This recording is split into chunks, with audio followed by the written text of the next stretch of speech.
A warm welcome to State of Business, RTV's primetime business news bulletin. I'm Indivri Amwat.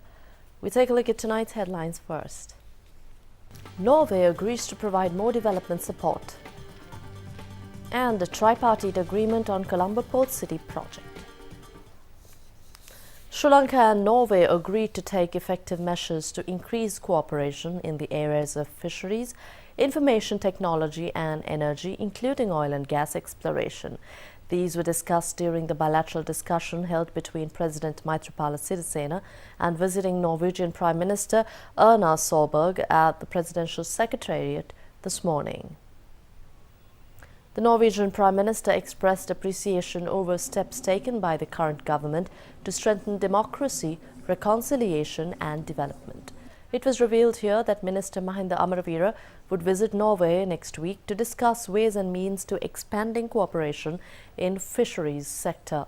Solberg said that her government would take steps to bring together potential Norwegian investors to Sri Lanka. She added that Sri Lanka has now reached the status of a middle-income country. The focus would be to assist development and increase cooperation in trade, industry and business. And the tripartite agreement on Colombo Port City project was signed in Colombo this evening. The agreement was entered into among the Ministry of Megapolis and Western Development, Urban Development Authority and the project company Czech Port City Colombo Private Limited. The flagship project funded by China was suspended by the present government, citing shortcomings in the initial agreement. Now the project will resume after all stakeholders agreed to amendments suggested by the government. After the construction activities are over, Colombo Port City will be named the International Financial City of Colombo. Moving on, Minister Mahinda Samarasinghe says protests staged by the joint opposition against the Office of Missing Persons bill was an attempt to disrupt the bill being passed. However, the bill was passed with amendments last evening without a vote being taken. මේ පනත cabinet අනුමැතිය ඇතිව gazette කරේ මැයි මාසේ 27 වෙනිදා. එතකොට මෙච්චර මේගොල්ලන්ගේ කැක්කුමක් තිබ්බනම් අනිවාර්යෙන්ම අර වැට් එකට ගියා වගේ මේකටත් ශ්‍රේෂ්ඨාධිකරණයට ගිහිල්ලා පෙත්සමක් ඉදිරිපත් කරලා ශ්‍රේෂ්ඨාධිකරණයෙන් එතකොට තීන්දුවක් ලබා දෙන්න ඕනේ මේක ව්‍යවස්ථාවට අනුකූලද නැද්ද කියන එක. තුමාසෙට පෙර තවත් අපිට වැඩ කොටසක් කරගන්න සිද්ධ වෙනවා. මොකද මේ හනිමූන් එක මේ ඉන්ටර්නැෂනල් කමියුනිටි එකත් එක්ක තියෙන හනිමූන් එක දිගටම පවත්වාගෙන යන්න බෑ මේ ග්‍රවුන්ඩ් ඉම්ප්‍රූව්මන්ට්ස් නැත්තම් අපිට ගිහිල්ලා පෙන්වන්න. ඒතකොට තමයි මේ මදු සමය තවදුරට අපිට තියාගෙන යන්න පුළුවන් වෙන්නේ. The 15th ProFood ProPack exhibition began at the BMICH this morning. The annual exhibition and trade show organized by Sri Lanka Food Processors Association will be held until Sunday. This year's event packs 280 local and foreign exhibitors with over 300 stalls being displayed. More than 100 foreign delegates are attending from India, China, Holland and Poland, along with an industry delegation from Qatar.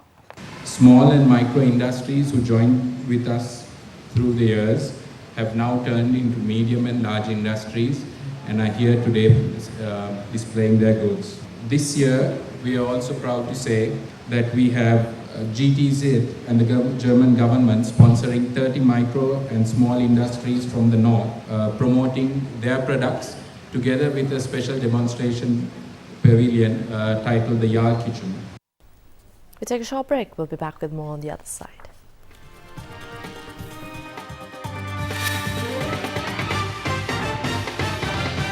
Welcome back.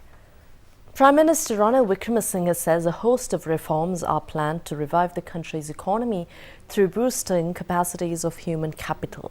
Addressing the inauguration of Sri Lanka Human Capital Summit in Colombo last evening, the Prime Minister said that Sri Lanka needs to convince around 1 million skilled workforce employed overseas to return to the island to fill the capacity gap. The inaugural Sri Lanka Human Capital Summit was inaugurated under the patronage of Prime Minister Ranil Wickremesinghe. Addressing the gathering, the Prime Minister said that the government is looking at creating 1 million jobs and reviving the rural economy.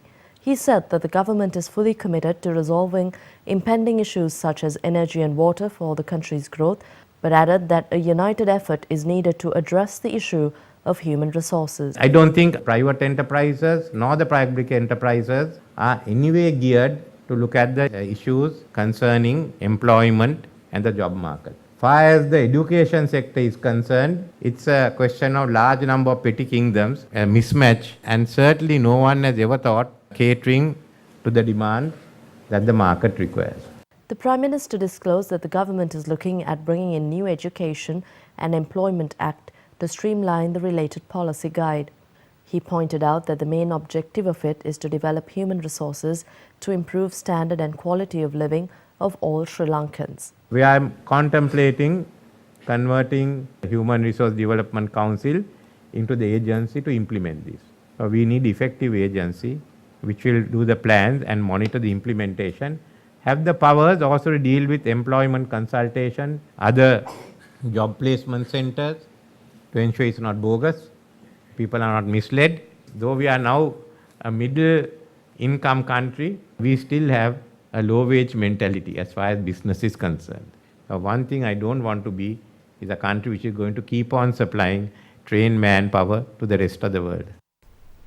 I'll be back with Stock Watch after this break.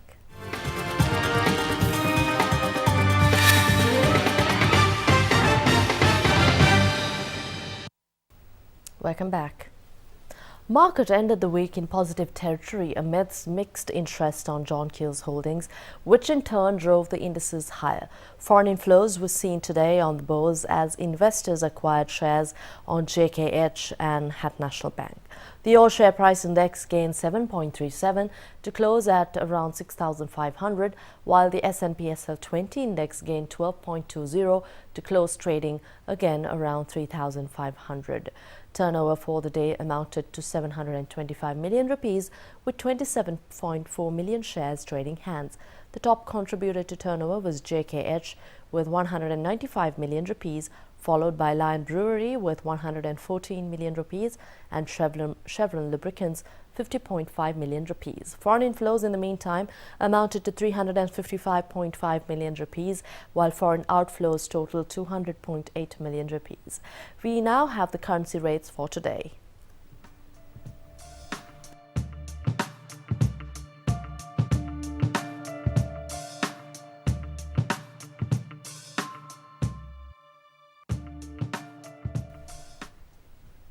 Here's a look at the dealing room update for the week.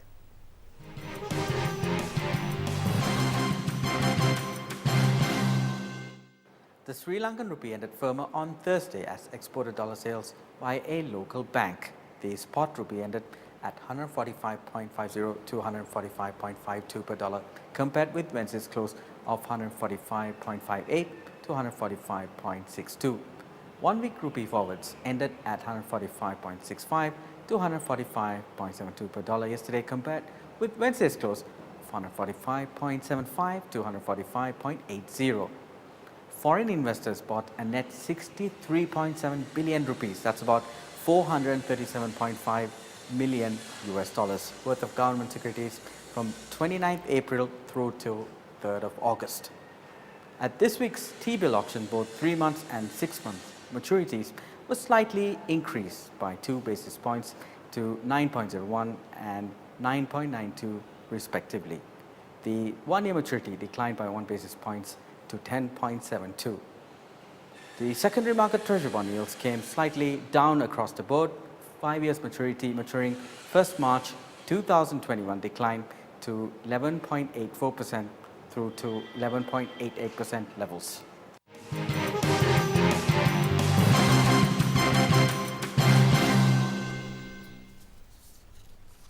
That's all from the newsroom for this Friday. We'll see you again on Sunday at 7 p.m. with Biz Roundup. Until then, take care. Enjoy the weekend ahead. Good night.